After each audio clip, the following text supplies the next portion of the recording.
For nearly 30 years, Comics Connection has served as central Pennsylvania's pop culture mecca, with locations in York and Mechanicsburg. But now, you don't have to live in Pennsylvania to shop there.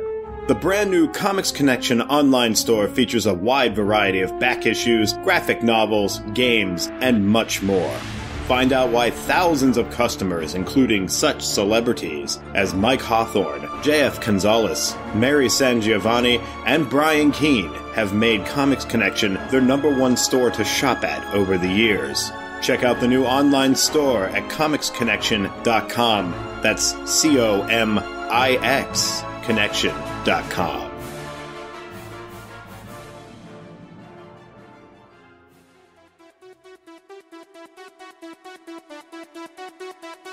Excelsior, true believers! You are about to embark upon a journey, a trip to the 70s and 80s when mighty Marvel Comics ruled over all.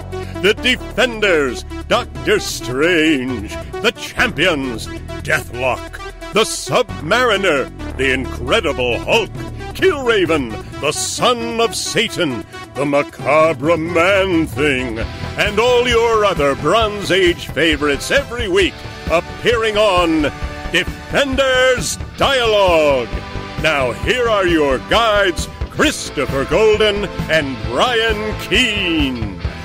Excelsior, true believer. We apologize for the slight delay between episode 100 and now, but it could not be avoided.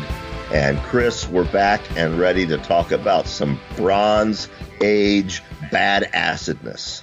You know, I have to say, Brian, we're about, in this episode 101 and episode 102 next week, we're going to be doing a story that in some ways, it encompasses actually 3 issues of the Avengers and only 1 issue of Supervillain Team Up, because this is a crossover that was mostly the Avengers. But what's fascinating to me about it is it feels like prime time in the Marvel Bronze Age. A lot was going on at this time, and there were a lot of characters that are at their Bronze Age best in here. And this is the best thing about this show is this is what we do. We throw all of the Bronze Age weird goodness into this blender and mix it up. And that's actually what's going on in this story is all of this, like, wait till we get to Wonder Man, okay? So that's right. Today we're going to be doing Avengers issue 154 and Supervillain Team Up issue 9.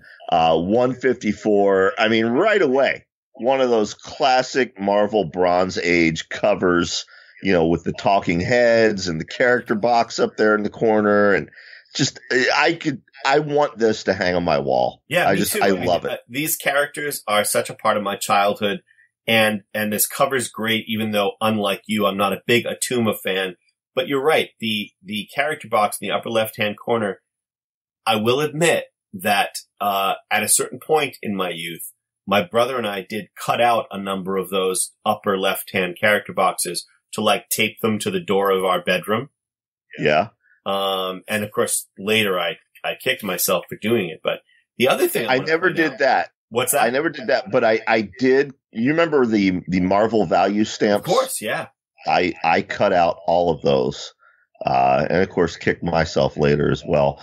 But you know, this cover to Avengers 154. Before we get to the story, it brings up one of those Bronze Age questions that little Brian Keene always wanted to write in and get a no prize for, but he could never figure out the explanation. On the cover, we've got talking heads with Captain America, Wonder Man, Scarlet Witch, and Iron Man. Right. And Iron Man of that era, his face armor would often reflect Tony Stark's emotions and feelings.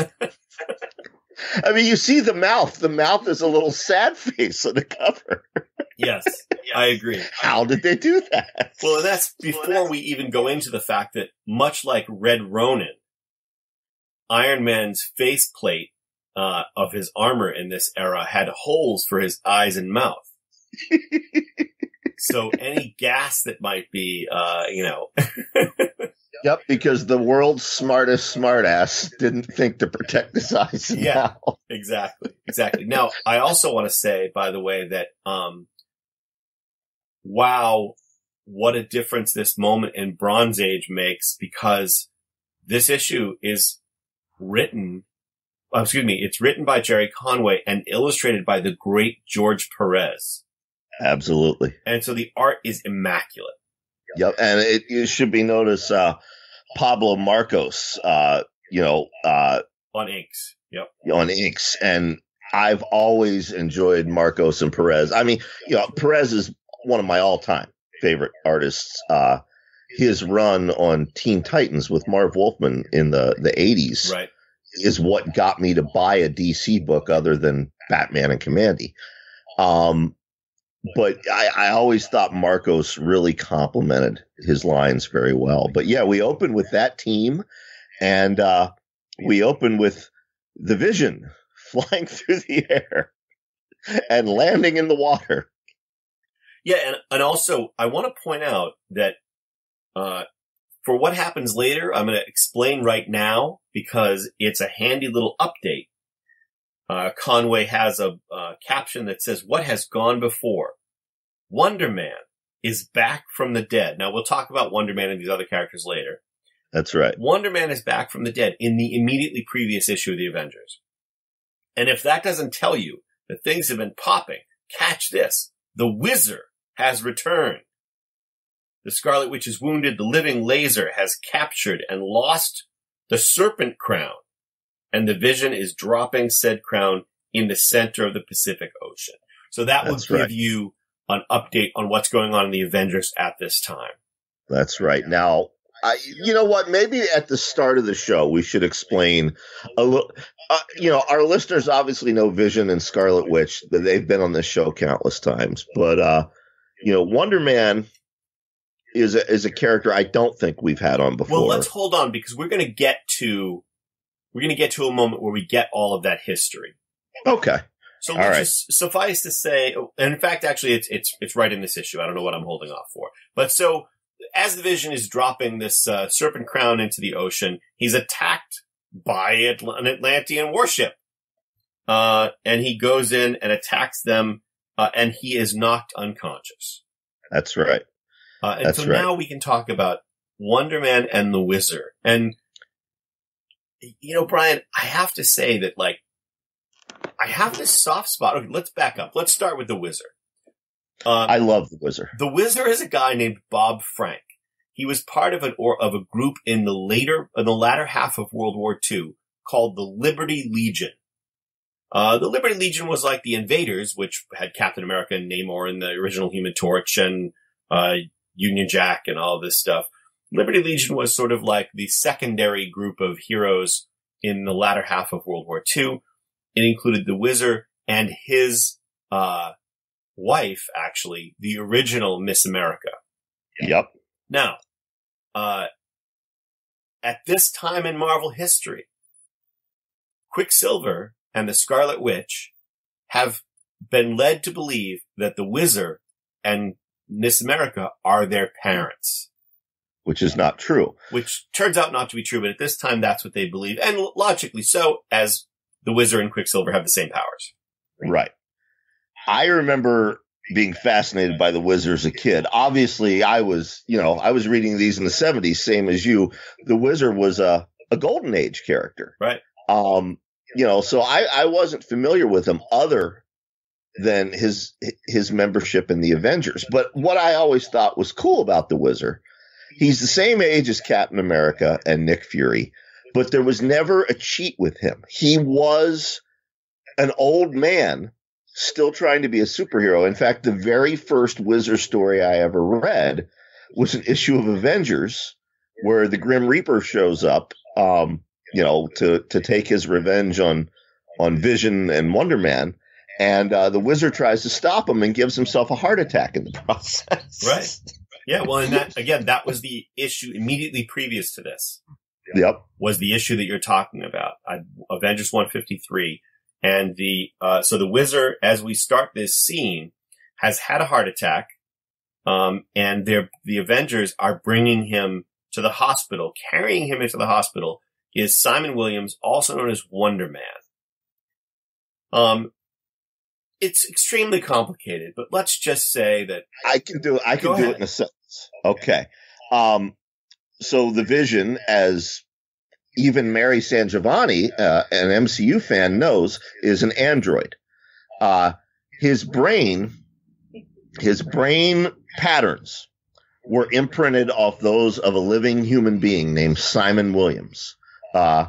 Simon Williams' alter ego is Wonder Man. right. And basically, he's got the strength and invulnerability of Superman, but he cannot fly. Right. He's incredibly strong. And we should point out that Wonder Man began very early on in Avengers. I think it was like Avengers number 9 or something. Something like He that. was a villain who was sent to kill the Avengers by Ultron, who would go on to create the Vision. So he was sent to kill the Avengers and then, realized he was dying, and, he turned against Ultron and aided the Avengers in defeating Ultron, and then he died. But in the issue immediately previous to this one, the living lasers somehow brought him back to life. And I don't remember how, it doesn't matter, but he was brought back to life and he remembers his previous life. He obviously has a different costume at this point, but he has this stupid headgear. And the other thing, Brian, and this isn't where it takes place, but the other thing I think is worth mentioning because it's going to come into it is Wonder Man without the stupid headgear he's a sort of interesting character here, but he becomes a much more interesting character when he becomes best friends with the Defender's own Hank McCoy, aka the Beast. And the Wonder Man Beast friendship in the pages of the Avengers is one of my favorite things in all Avengers history. I agree wholeheartedly. And we're going to see that start in this episode. Yeah. Yeah, I agree wholeheartedly. I know in talking to Keith Giffen, his classic, and he wasn't the only writer to do it, but, him and J.M. DeMatteis's iteration of Booster Gold and Blue Beetle over at DC. I know that Keith personally wanted to capture some of that Wonder Man and Beast camaraderie. Mm-hmm. It's an important relationship in comics that I don't think gets talked about enough. So yeah, agree with you wholeheartedly. Yeah. And also I would say we don't see enough of that in modern comics or modern sort of comics based or even, overall genre film and TV, because you have this larger group and within the group, they're always dealing with the sort of romantic hookups and stuff. But this is a case where you have like a true bromance between these two guys. They are best buddies. My son Daniel has been watching, Community.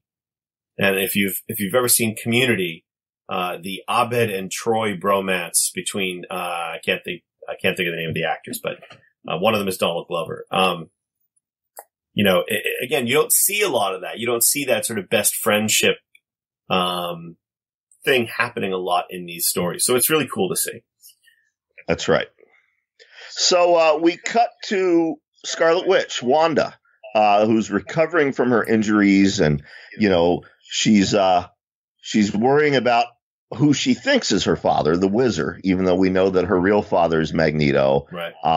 She's sulking that he deliberately missed her wedding to the Vision. And while she's thinking about all this, an aircraft, and this is pre 9/11, folks, an aircraft comes charging at Avengers Mansion, and Jarvis comes out, rifle at the ready to defend. Go Jarvis. Yeah, I love Jarvis. There could be a whole series that's just about Jarvis.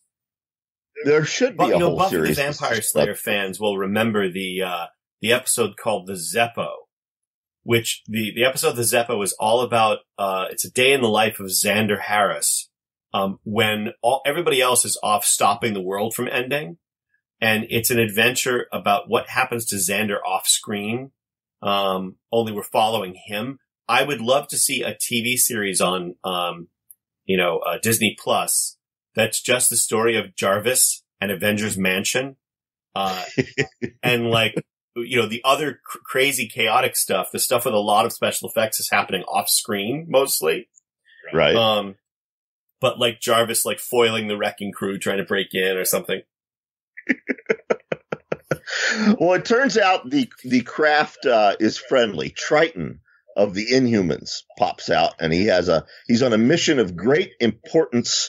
The Inhumans are in deadly danger, a peril so grave he cannot speak its name aloud. And Scarlet Witch and Jarvis say, "Well, haven't you contacted the Fantastic Four?" And he says very ominously, "The Fantastic Four are the cause of their terror, and the fate of the world hangs in the balance." What a cliffhanger, because we then transition to the Vision, Chris. Right. And the Vision is chained up. He's been captured by Attuma and his Atlantean forces. Now, again, Brian, I just have to follow that up and say, look what we've got already in this story. We've got the Wizard connected to the Liberty Legion. We've got Wonder Man resurrected, connected to Ultron in the early age of the Avengers. We've got the Vision and the Scarlet Witch worried about their wedding. We've got Attuma and Atlantis and about to have Namor. We've got Triton and the Inhumans connected to the story. We've got all of the Avengers, and this is all one story. And I want to point out, and I mean absolutely no disrespect to Brian Michael Bendis or any of the other of today's writers who favored that decompressed storytelling style, because that is what's popular now. Right. But everything you just listed has happened in the first 10 pages, folks. Right. We're 10 pages into Avengers 154. Already we've got all that. Yep. So then we have, we cut over to, Attuma is telling the Vision the story of the last few battles between the Submariner and himself, and also the Submariner and the Avengers. And then we find out we're back with Triton and the Scarlet Witch, and the Scarlet Witch realizes that, Triton has misinformation. Triton thinks that Quicksilver is still able to help them. She realizes that this is not Triton at all, but an imposter, and actually a spy, Tyrak the Treacherous, a spy from Attuma. That's right. And then most importantly, after there's a fight between the Scarlet Witch and Tyrak, we also have the moment of Jarvis. And again, this is the TV show I want to see, or the comic book series I want to see. I want to see like Jarvis picking up after like Squirrel Girl and what's the squirrel's name? I can't remember. I don't. I'm not a Squirrel Girl fan. Well, I mean, so basically you have Jarvis and he hears the crash come from the other room, and he said, "I still feel guilty for not helping the Avengers when the Wizard went berserk yesterday, but I shall not fail them again." That's right. And we see, Scarlet Witch, she's cornered, and she's not the cornered, female in distress. She says, she's too weakened from her injuries to fight back. But suddenly Jarvis jumps on the Atlantean's back and says, "Run, Miss Wanda. I'll stop this brigand." And that is my favorite panel in the whole issue. Because I just love Jarvis. This is, if you're not getting this message, Brian, I love Jarvis. Exactly. So, he makes short work of Jarvis. He captures Wanda. He's about to take her back to Attuma when suddenly Iron Man, Captain America, and the Beast smash through their own window of their own mansion with the battle cry, "Avengers Assemble." Or as Hank says, or to put it another way, here comes the cavalry. Exactly. And, now we see the Beast on the scene for the first time this issue. And then we see, the Wasp and Yellow Jacket, who everyone who listens to this show should know by now, is also Hank Pym, also Ant-Man, also Giant Man, and also in his most unusual superhero identity, Dr. Pym. So yeah, they go after Tyrak. Curiously enough, Cap throws his shield. Tyrak is able to catch it in the air, like Daredevil catching a throwing star during Frank Miller's run on that book. Yep. Tony's having none of this. Tony says, Steve tells him, Iron Man, be careful. And Tony says, against this third-rate hoodlum? Don't make me laugh, Cap. What can he do too? And Tyrak beats Tony with Cap's own shield. Yeah. And then grabs the power pack that was probably unwisely displayed in the middle of Iron Man's chest plate, and crushes it. Yes. Which is not good, because at this time, we were still in a place when Tony Stark's armor is the thing keeping him alive. Exactly. Keeping his heart going. Tony's down. He's weak. He can't stand. He can't get up. Wanda's still down. So now it comes down to the littlest Avengers, the Pyms. But Tyrak, he's got that same sort of armor that Dr. Doom has. It does whatever whatever Jerry Conway needs it to. He gasses the Wasp. So Hank goes and grabs her, and then he grabs both of them, leaving Captain America and the Beast. He actually smashes a wall, bringing the wall down on top of Captain America, knocking him unconscious, and leaving, as seems to happen fairly often, Brian, in Bronze Age Marvel Comics, everyone is defeated except the Beast. That's and it's right. just the Beast up against the bad guy, and the Beast wisely realizing that someone must be able to stand to rescue his comrades after the Beast flees for help. That's right. So the Beast flees. Tyrak has Wanda, and he's about to take her back to Attuma, where they're gonna, destroy Hydrobase, free all their people from suspended animation, as we've talked about in previous issues. And then when Atlantis is free and in their control, when Namor is slain, Attuma will rule over all, and Tyrak will stand beside him, which leads directly, Chris, into Supervillain Team Up issue 9. And issue 9 is written by Bill Mantlo, and then the artists are Jim Shooter and S. Trapani. I don't know what the S stands for. I don't remember. Honestly, in rereading these, I'm ashamed to admit this, S. Trapani was a name I did not recognize and don't remember from back then. Well, I have to say, Jim Shooter was an artist? I had no idea. Really? Jim Shooter, I should say to people who are unfamiliar with, Jim Shooter started being paid to write comics professionally for DC, Legion of Superheroes, I believe, at the age of 13 or 14 years old. Right. Now, this is true. A lot of people probably hear that and think that's got to be apocryphal. No, it's true. He was a young teenager when he started writing comics professionally. I just figured out why I didn't recognize S. Trapani. Why is that? It's Sal Trapani. I don't know why they used an S. Maybe they didn't have for space. Yeah. He was very big in the Golden Age up through the Silver Age. Right. So this probably would have been one of his last works, I'm betting. Okay. And I'm just what I literally had no idea until this moment that Jim Shooter was ever an artist. Because he started as a writer. Right. No, he was never renowned for his art, and I don't mean that as a slam against Jim Shooter. It's just he was a writer, and he became an editor so quickly that I think people think of him as the editor at Marvel. Right. When you think of Marvel, you think of Stan Lee and Kirby, and all the originators, of course. Right. Roy Thomas, I think of, Roy Thomas, Gerber, all that. But when you think of Marvel in the 80s, the first thing that comes to mind is Jim Shooter. Yeah, for better or worse, depending on who you talk to.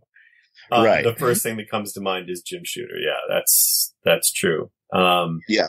And actually, I mean, Sal Trapani, I mean, he did work on a lot of stuff that we've covered here. The Defenders, Ghost Rider, Incredible Hulk. He does a lot on Man-Thing, which we're going to be covering shortly after we get through Supervillain Team Up. Yeah. But he also did a lot of stuff for Charlton and Gold Key and others. Okay, cool. So, yep. Cool. So there we go. There's a brief aside. All right. Well, what you need to know, folks, about where we begin Supervillain Team Up number 9 is that the Avengers now have control collars on them. Slave collars, as Attuma calls them. So basically, he is sending them to Hydrobase to battle the Submariner at Attuma's bidding. And we'll find out in a moment that Attuma is misinformed. This is an era prior to all of the lightning fast ways of communication of today, and Attuma is misinformed. As they are sent, the Avengers each try to break out of the control of their collars, and that doesn't work for any of them. They all try, but for one of them it has particularly bad impact. That is our friend Iron Man, Brian. That's right. Yeah, Tony, he's flying Cap over Hydrobase. Cap tells him, okay, try to break away. And he does. And the slave collar short circuits Tony's armor. So he drops Cap. Luckily they're at a low altitude. So he lands, just like he does because he's Captain fucking America. But Tony does not have such a graceful landing. He slams headfirst into the sand of Hydrobase. Right. And, we get Tony thinking to himself, good Lord, my heart is pounding like a jackhammer. Attuma's technos rewired my chest plate so I could fight Submariner, but it took too long. So Tony is having problems. Tony has had a severe, impact on his heart in the previous issue we covered. And also again, just now, each time his armor is not supporting him, his heart is getting more damaged. But in true Tony Stark fashion, he keeps telling the Avengers, I'm fine. I'm fine. I'll walk it off. Fight on, Avengers. Mary Sangiovanni is sitting next to me on the couch, shaking her head. Violently shaking her head, Chris. Do you have an editorial comment that you would like to add? Folks, coming to the show right now, joining us, best-selling author, Mary Sangiovanni. Mary, please, go ahead, Mary. Say what I'm thinking. Sometimes I listen to you guys talk and it's like, this is the formative comic that really set the whole course for Brian's personality. This is why I live with the man that I do. That's right. That's right. See, I mean, if you'd read these comics as a young woman, you would know better than to be spending your life with Brian Keene. Sure, Mary, I'm fine. I just had a heart attack. I just set my arm on fire, but I'm fine. Yeah, I'm fine. I'm still here. All right, anyway. And so is Iron Man, goddammit. That's right. That's right. So we cut, finally, Brian, we cut back to Latveria. Now, Attuma thinks the Submariner is at Hydrobase. Right. But where is he, Brian? Yeah, we should recap because it's been a couple weeks since we left with that cliffhanger. The Shroud and Namor are in Latveria with the Circus of Crime. Now, the Shroud thought he had killed Dr. Doom, and so did Namor. We found out that the real Dr. Doom was with everybody from Hydrobase, Namorita, etc. And yet the Shroud and Namor, in the middle of this parade with the circus, are seeing a second Dr. Doom on the balcony watching the procession. Indeed. Now, we talked about the last time we discussed this, that it was very common for Doom to go off elsewhere in the world and leave one of his Doom bots in his place, the same way that Nick Fury sent life model decoys as the director of S.H.I.E.L.D. in his place. Doom would leave Doombots. And so, as readers, we believe that what we're seeing is that the real Dr. Doom is at Hydrobase, lying to the people at Hydrobase, telling them that he will cure them in exchange for their help to him. And Namor is here believing Dr. Doom was dead, or having believed it, because the Shroud told him he killed Dr. Doom. And now the Shroud has had to knock Namor out, and they are faced in the street, up against Dr. Doom, and at the Shroud's back, the Circus of Crime. Now, if you didn't listen to the episode where we discussed this, too bad. I'm not recapping why the Circus of Crime is here. The Ringmaster and his Circus of Crime. But again, I want to say, as we go forward through this, Brian, if we just made a list of all the characters and organizations and connections and elements of the Marvel Universe that are in just these 2 issues, it's insane. It is. Anyway. So yeah, Namor is suffering. Remember, this is the period in Marvel history where he has the affliction where if he's out of water too long, he dies. So the Doombot approaches, and the Shroud doesn't know he's a Doombot. The Doombot says, "You are he they call Shroud," and he says, "You ought to know, Doom. I killed you, or at least I thought you did." And the Doombot says, "I have the antidote for Submariner."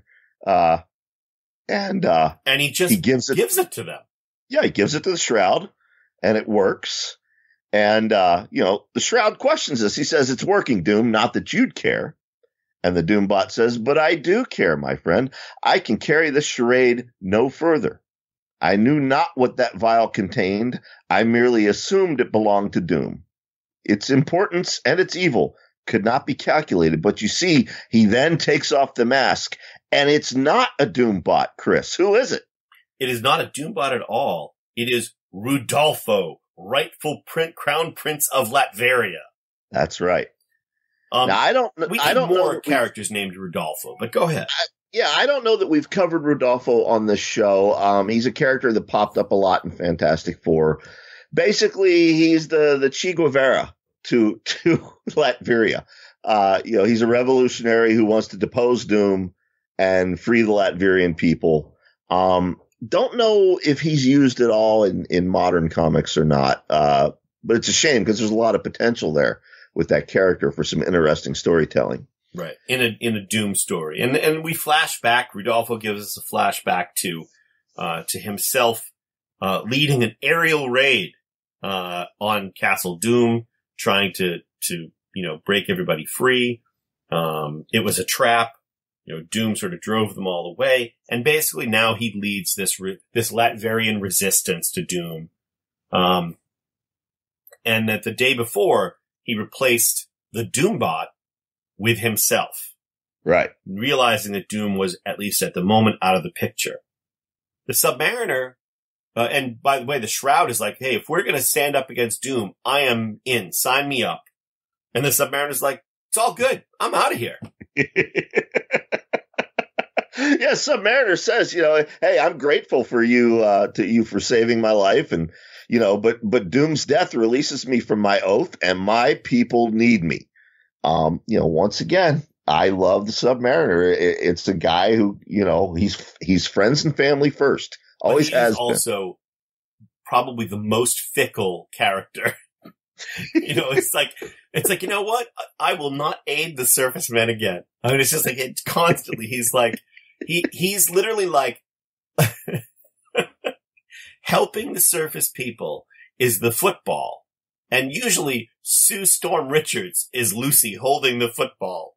Namor, come kick this football and help save the human race. And every time he's like, I'm not going to do that again. That struggle is real. I feel that struggle in my very core, Chris. Well, in any case, then the Shroud, puts his costume back on. He had been in civilian clothes. And then we find that there's yet another character who's observing in secret. That's right. He's communicating to something called the Orbiter. So there's a spy in costume who is observing all of this. He's clearly not on Doom's side, but he's not on our hero's side either. Right.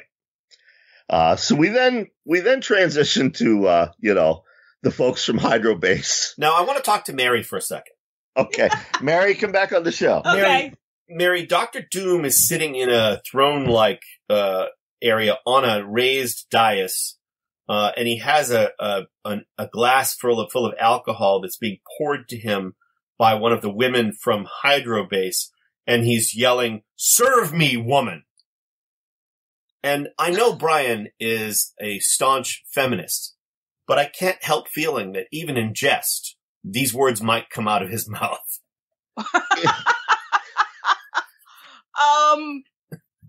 When he's feeling like he wants to live a little bit on the edge, but he wants to take that risk, yes.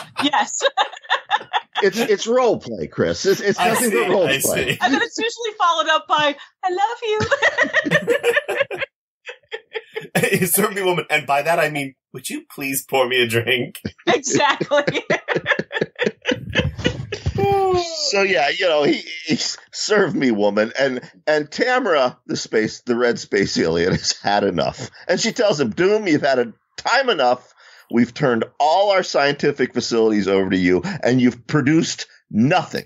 But and also, this is again, Brian. I feel like this is writers of any gender, anywhere, living with a partner. In your case, of course, Mary is also a writer, so that is good fortune.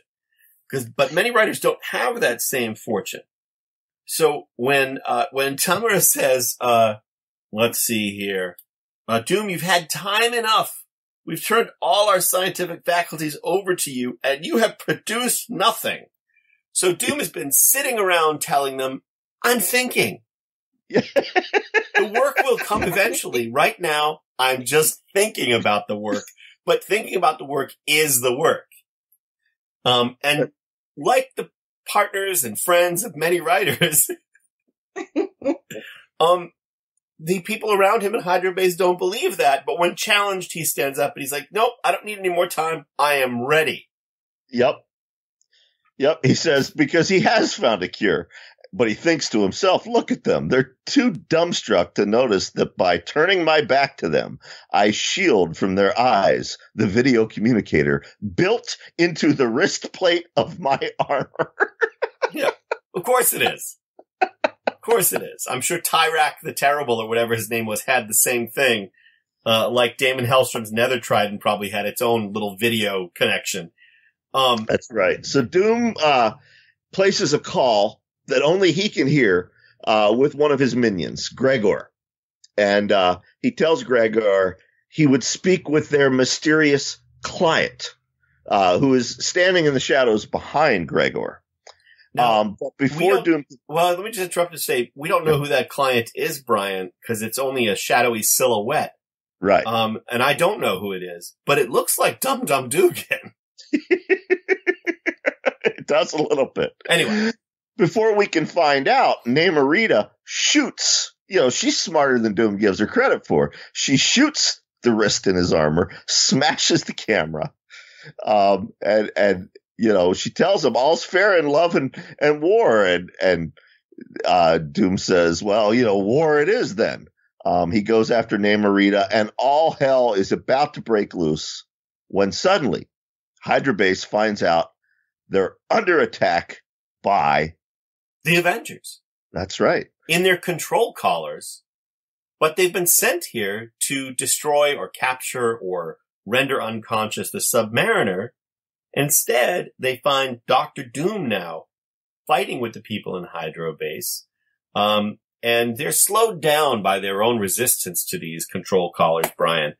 But there is a battle that ensues. It is chaos, as you point out, between Doom, the characters from Hydrobase, and that. Now, Brian, it doesn't happen on this next page, I don't think, but at some point I just want to point out to you something very strange.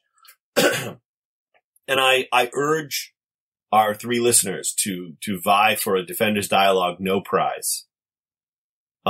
Because in this issue of Supervillain Team Up, Namorita identifies Namor as her brother, and it is acknowledged by another character on the same page that Namor is indeed her brother.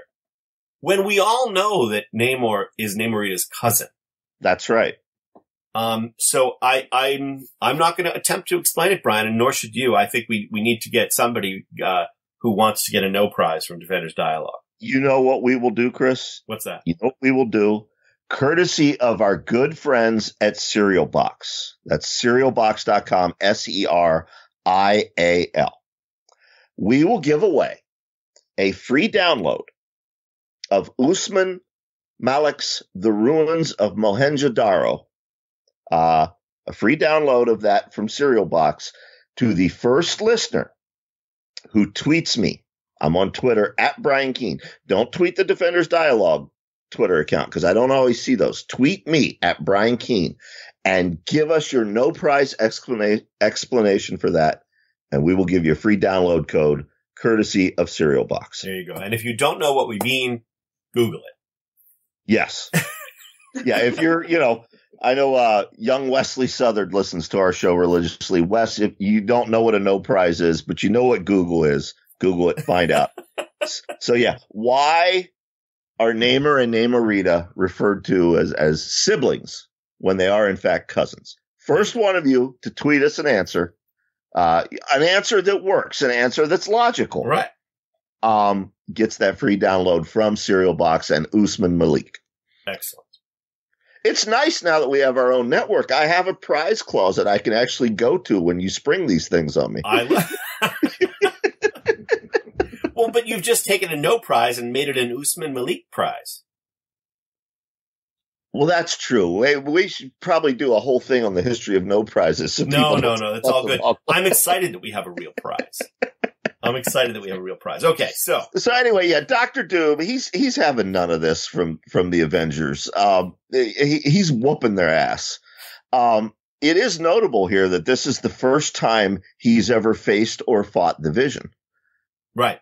Yeah, and it's interesting, but Dr. Doom is not having much trouble with the Avengers here, Brian. And we can explain that by suggesting, or as they suggest in the comic, that they're sort of slowed down by their resistance to the control collars. There's a fight.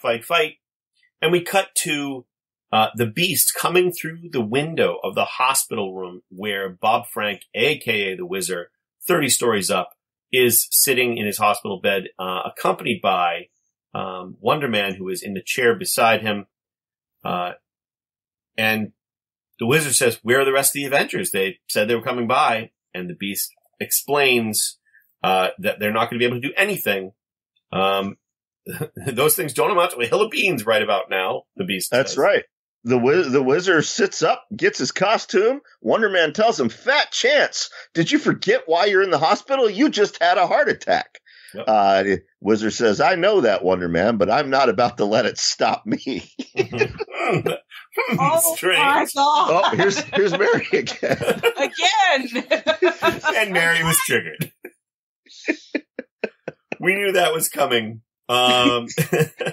So basically, Wonder Man, the Beast, and the Wizard rush off to the Avengers' aid. We cut to the Balkans, where the Latvian Border Patrol has warned their air patrol that there's basically an unidentified flying object, which is Namor, the Submariner, who is then thrust into battle against the Latvian Air Force. Well, this is the Russian Air Force. Oh, Russian Air Force. Remember, sorry. The Russian Latveria borders Russia. Yep, sorry. So, yeah, and we get full Golden Age World War II era Namor here. Except the Russians were allies then, but he does to them what he used to do to the Nazis. And he finds out from one of the pilots right before he's about to fling him to the earth that they were on full alert because their intelligence warned them that Attuma's command ship was about to, emerge. And that he's after a special weapon housed at a Maryland research center. And if he gains it, he will be invincible. There you go. And then the Submariner flies off to intervene in that, and that is the end of the issue. That's right.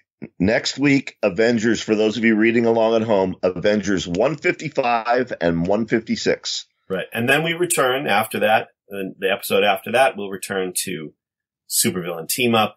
And at that point, Brian, we'll actually see a sort of different Supervillain Team Up at that point, because a third major Marvel supervillain becomes a main character in the series at that point. That's right. Should we tell the audience who, or should we surprise them? I think we should surprise them. I think we should. That's in my opinion, in rereading these as an adult, I remember loving that transition as a kid, but boy, some of those really carry some gravitas and some weight, particularly the final few issues. Yeah. Well, I'm reading along with us, so I am not, I have not finished this. Okay. So yeah, folks, we'll get to those next week. Chris, send us home. Excelsior, true believers. Well done. Mary, do you have anything to add? No, I'm good. Mary, give us an Excelsior, true believers. Excelsior, true believers. How was that? Was that okay? That was good. Sorry, my chest is a little tight right now, but I'll be fine. See you next week, folks. Defenders Dialogue is a production of the Brian Keene Radio Network. You can listen to this episode and all previous episodes for free on Spotify, Apple Podcasts, Stitcher, YouTube, Google Play Music, and wherever else podcasts are available. Defenders Dialogue is written and produced by Brian Keene and Christopher Golden. Our theme music is by Xander Harris. Our engineer is Matt Wilderson. Check out his books on Amazon.com. If you enjoyed this show, you might enjoy our other podcasts, The Horror Show with Brian Keene, Cosmic Shenanigans, and Grindcast. To advertise on Defenders Dialogue, visit briankeene.com and click Podcasts.